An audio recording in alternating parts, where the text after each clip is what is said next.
Tu connais trop bien cette sensation, ce poids silencieux d'être toujours disponible, cette fatigue profonde que personne ne remarque vraiment, mais que toi, tu sens chaque jour davantage, comme si chaque « oui » que tu prononces était un morceau de toi-même que tu donnes, jusqu'à ce qu'il ne reste presque rien. Ce n'est pas de la faiblesse, c'est de l'épuisement silencieux, invisible, mais tellement réel. Peut-être que tu t'es déjà demandé, dans l'intimité d'une soirée épuisante, pourquoi il est si difficile de dire non. Ce n'est pas que tu ne veuilles pas, mais tu crains ce que cela implique. Dire non, c'est risquer de décevoir, de perdre l'affection, le respect ou la considération de ceux qui t'entourent. Et ce désir caché, cette soif discrète de dignité intérieure, tu la ressens intensément. Tu rêves parfois de dire un oui libre, un oui choisi, plutôt qu'imposé par ce besoin profond d'être aimé. Je te vois, je ressens cette lutte intérieure, ce tiraillement entre ton besoin de repos et ton désir d'être reconnu. Sénèque avait parfaitement résumé cette sensation lorsqu'il disait que nous sommes comme des amphores fissurées. Si nous ne prenons pas soin de réparer nos fissures intérieures, notre précieux élixir de paix, notre énergie vitale, finit par se répandre au dehors sans que nous puissions rien retenir. Chaque oui non désiré, chaque concession forcée est comme une petite fissure supplémentaire dans ton amphore intérieur. Et sans que tu t'en rendes compte, doucement mais sûrement, tu te vides de ton essence vitale. Mais souviens-toi de cette vérité profonde que nous a transmise Épictète. Choisis ce qui dépend de toi. Cette simple phrase recèle un pouvoir immense, le pouvoir de poser tes propres limites. Une limite n'est pas un refus d'aider l'autre, mais un acte conscient et souverain de respect envers toi-même. Lorsque tu poses une limite, tu choisis clairement ce que tu donnes et ce que tu gardes pour toi. Cela n'a rien à voir avec l'égoïsme. C'est une marque de dignité et de liberté intérieure.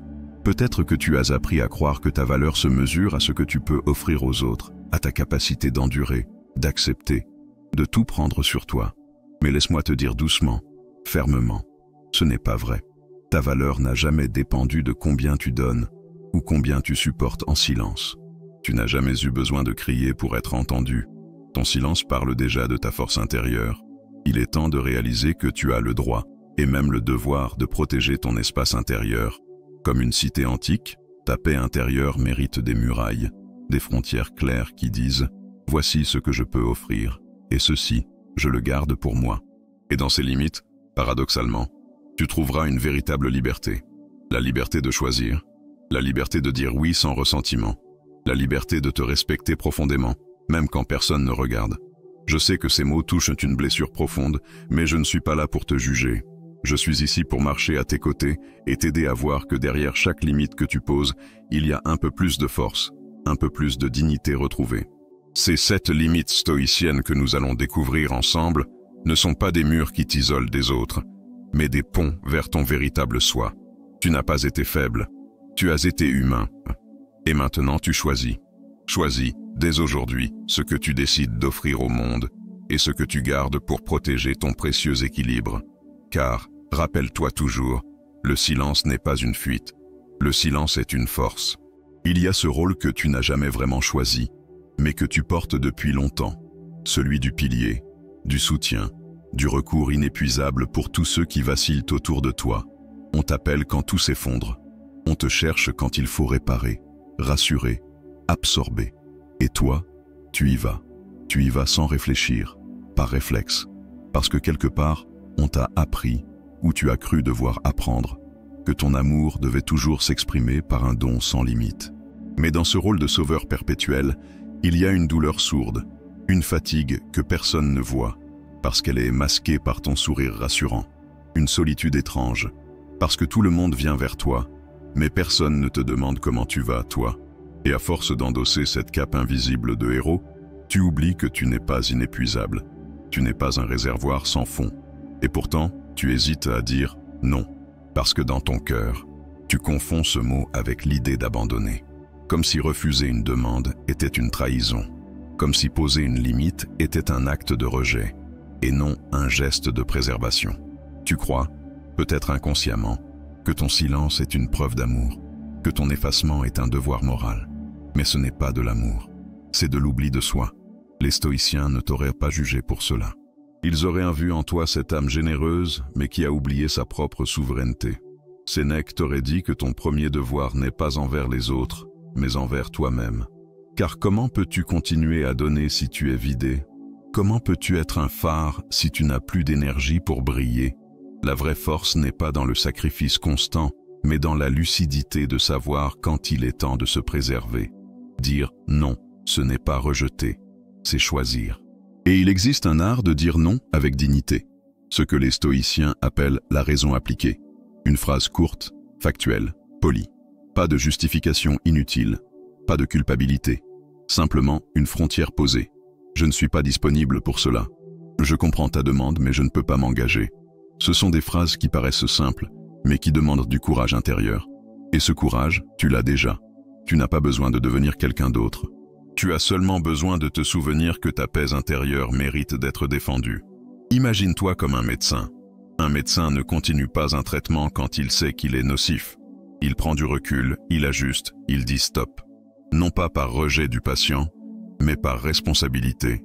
De la même manière, dire non, c'est parfois la forme la plus haute de sagesse. Parce que tu reconnais que continuer, dans certaines conditions, n'aide personne. Tu n'as pas à tout porter. Tu n'as pas à être disponible pour tout le monde, tout le temps. Tu as le droit de te retirer. Tu as le droit de souffler. Tu as le droit de ne pas répondre. Et ce droit, tu n'as pas besoin qu'on te le donne. Tu l'as déjà. Il suffit maintenant de le reprendre. Car derrière chaque non souverain, il y a un oui à toi-même. Et ce oui-là est inestimable. Il y a une fatigue qui ne vient pas du corps, mais de l'âme. Une fatigue qui ne naît pas d'un excès d'effort physique, mais d'une immersion continue dans les douleurs des autres. Tu sens tout, tu portes tout. Une simple conversation t'épuise, parce que tu entres entièrement dans le monde émotionnel de l'autre. Et sans t'en rendre compte, tu fais de chaque peine une partie de toi, comme si tu absorbais leur souffrance pour leur éviter de la porter seule. Mais à force de vivre ainsi, tu t'effaces, tu t'effrites, tu te dissous dans la douleur étrangère, au point de ne plus sentir la tienne. Tu ne sais plus si ce que tu ressens t'appartient, ou si c'est une onde venue de l'extérieur. Et quand tu t'écroules à ton tour, il n'y a plus personne pour te recueillir, parce que tu as appris à donner sans demander, à écouter sans être entendu, à être le contenant, jamais le contenu. Ce n'est pas une preuve de force, ce n'est pas non plus une preuve d'amour, c'est un oubli dangereux. L'oubli que ton cœur a aussi ses propres limites. L'oubli que l'empathie n'est pas synonyme d'autodestruction. Tu crois, peut-être, que plus tu souffres pour les autres, plus tu vaux. Mais la vérité, c'est que la valeur ne se mesure pas à la capacité d'encaisser. Elle se mesure à la capacité de rester entier au cœur même du tumulte. Épictète aurait soufflé doucement à ton oreille. Ne confonds pas la compassion avec la contagion. La compassion vraie, stoïcienne, n'est pas un effondrement intérieur.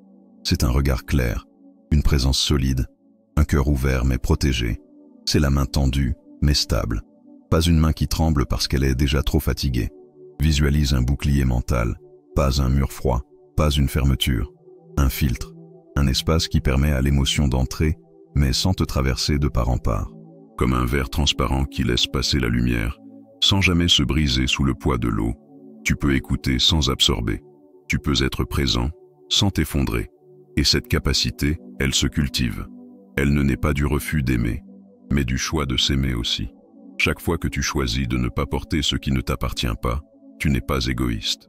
Tu es lucide.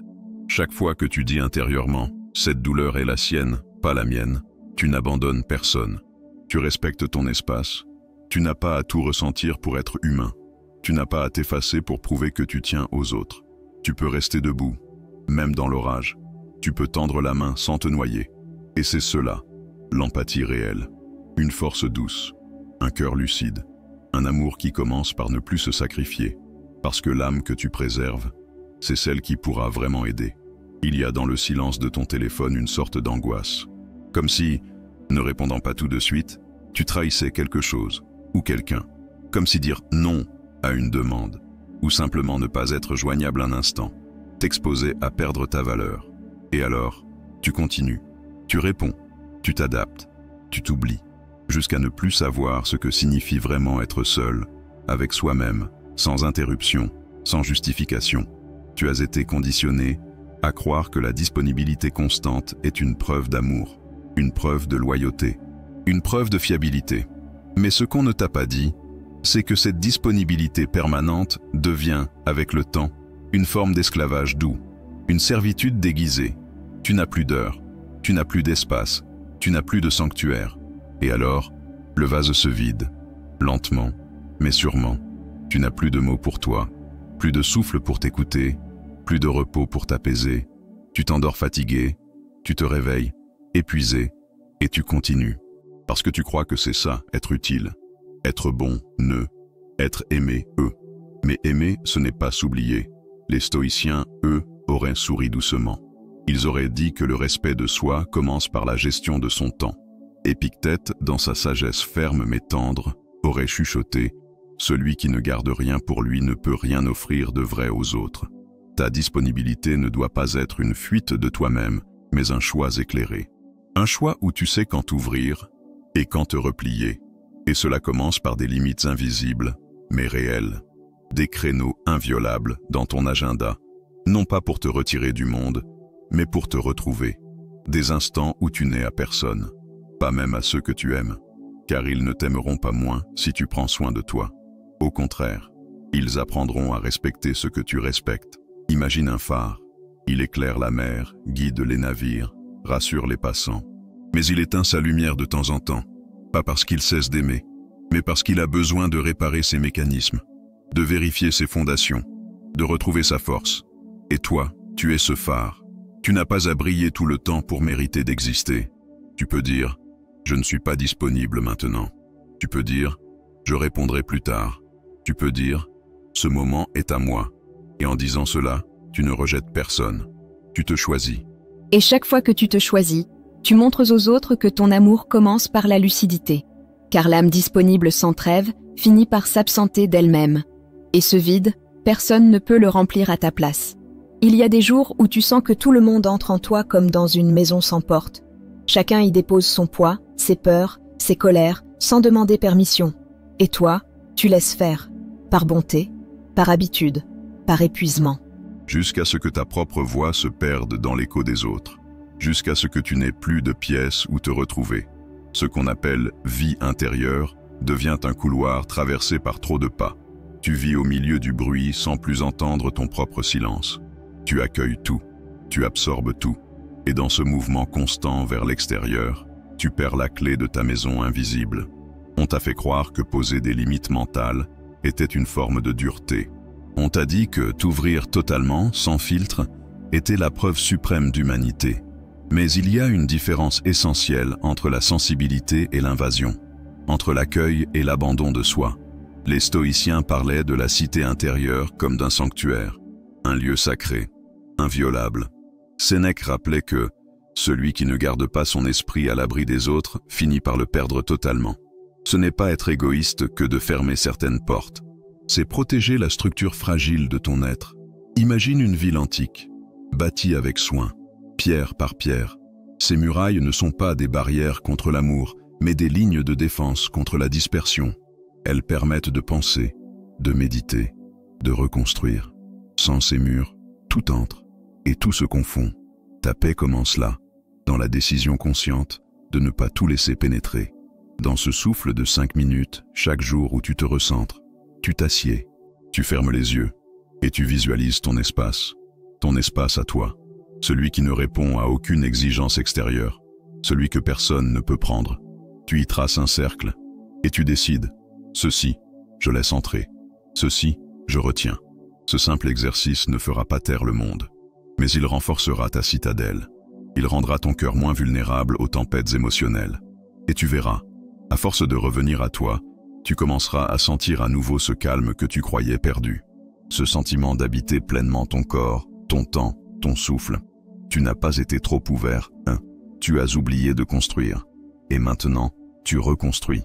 Pas pour exclure, mais pour respirer, pour exister, pour retrouver ce lieu en toi qui ne dépend de personne. Un lieu qui, une fois reconnu, devient ton véritable refuge, ta maison, ton centre, ta cité. Parfois, tu parles, mais on ne t'écoute pas. Tu expliques, tu justifies, tu cries presque. Et pourtant, le silence en face reste plus fort que toutes tes tentatives. Ce n'est pas qu'ils n'entendent pas, c'est qu'ils ne perçoivent pas la puissance de ce que tu veux dire, parce que tu as appris à penser que la force réside dans le bruit, que pour être respecté, il fallait convaincre, insister, expliquer encore.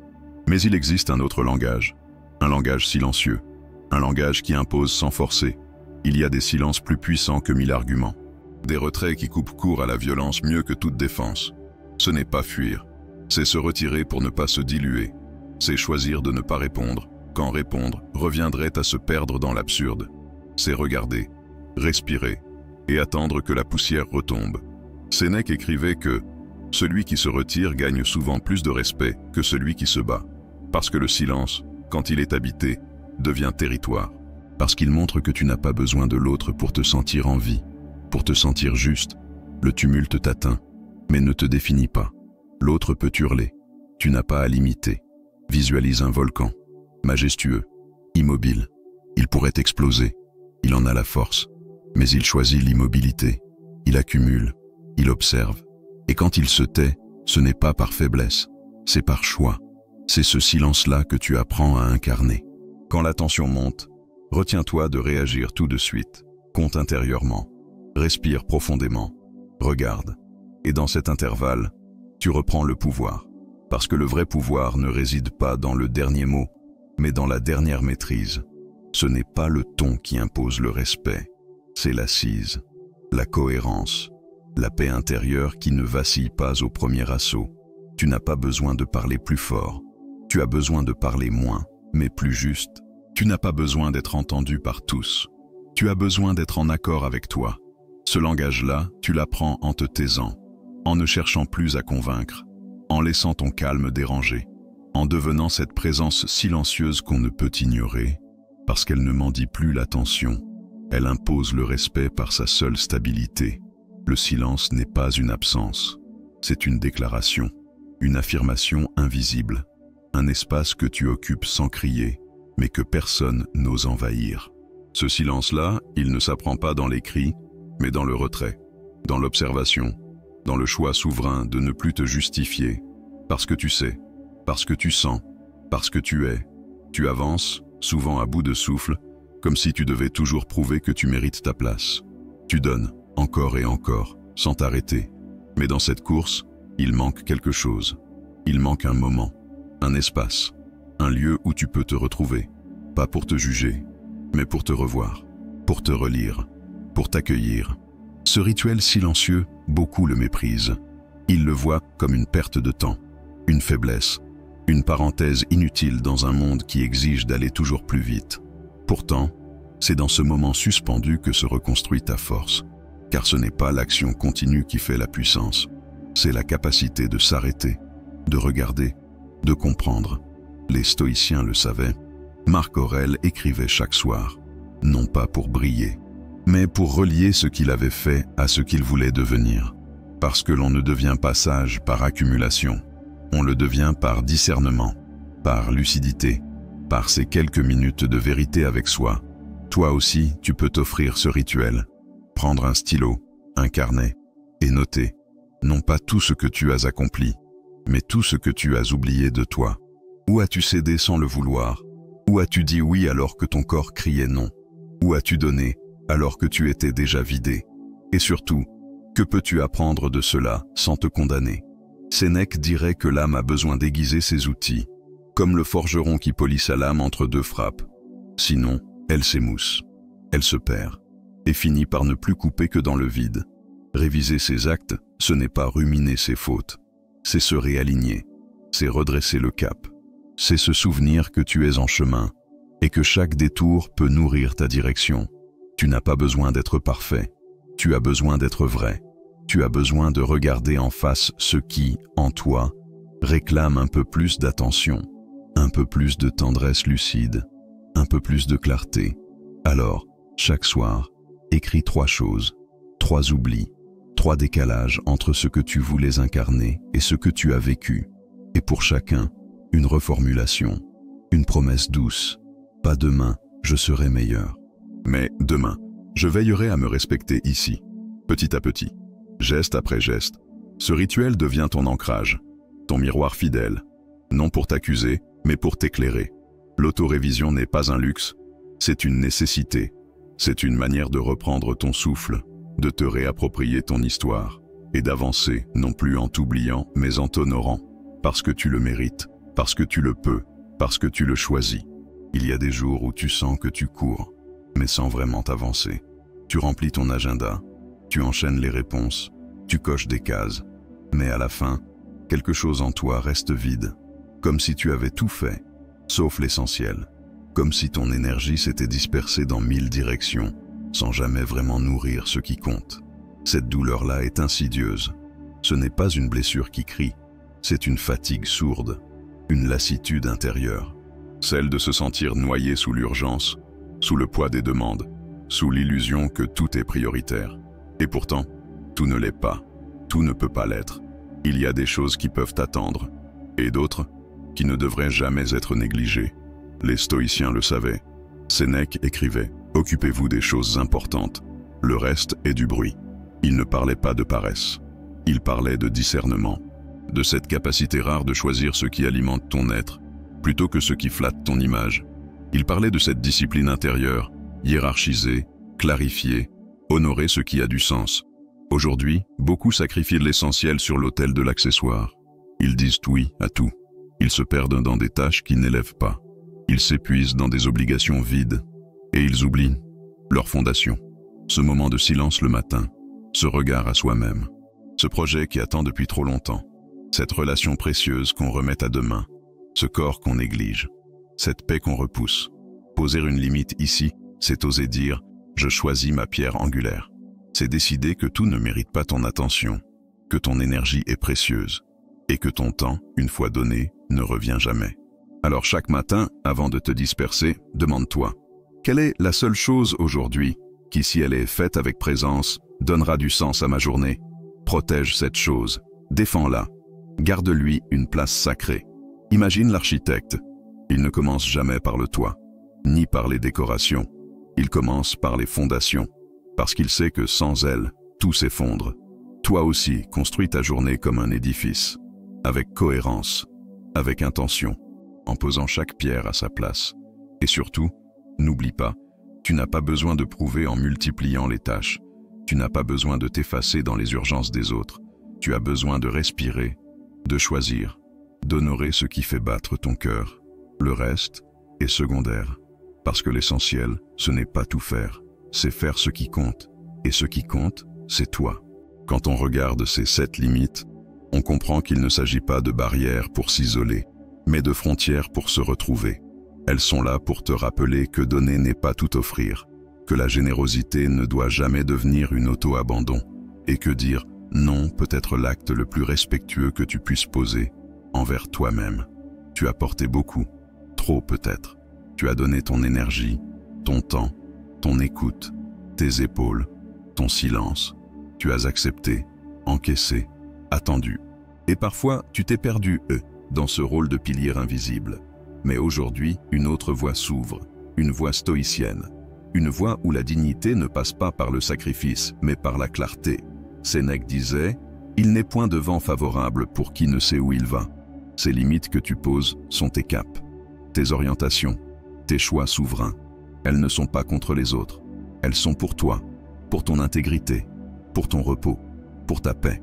Et Épictète le murmure encore, ta liberté intérieure commence là où tu cesses de tout laisser entrer, là où tu décides de ce qui mérite ton énergie, ton regard, ta présence, là où tu reprends possession de ton espace mental, de ton corps, de ta journée. Alors choisis une limite, une seule, et commence, pas pour te protéger du monde, mais pour honorer celle ou celui que tu redeviens quand tu ne te disperses plus. Observe ce qui change quand tu choisis de ne plus tout donner, ce qui s'allège, ce qui s'apaise, ce qui renaît. Parce qu'au fond, ce que tu préserves, ce n'est pas du temps. C'est ton souffle, ton cœur, ta force vitale. Et cette force, elle t'appartient, à toi.